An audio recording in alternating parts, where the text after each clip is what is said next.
In a small village, surrounded by golden fields, there lived a farmer named Raghav. While the other villagers toiled from dawn to dusk, Raghav was known for his laziness.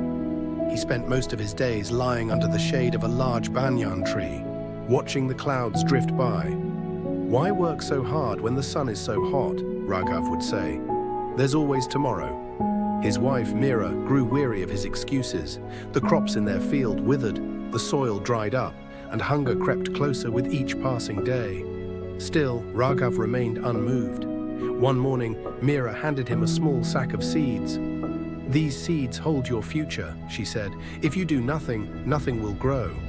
But if you care for them, they will reward you." Raghav scoffed but reluctantly agreed. He scattered the seeds across the dry soil and poured just enough water to say he had worked. Days passed, and to his surprise, small green shoots began to emerge.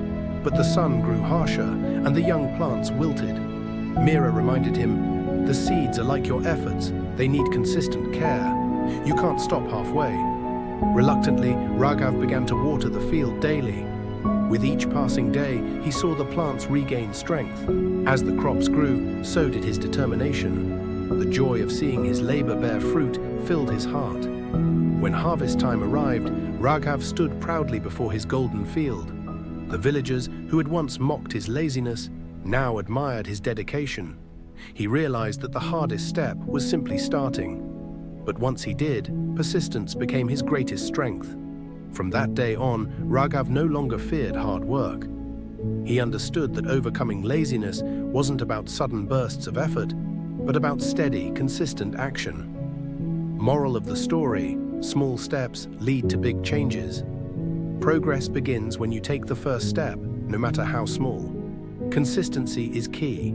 Success requires continuous effort and patience.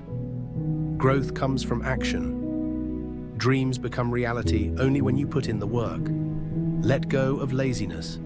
The seeds of effort you plant today will bloom into a future of abundance.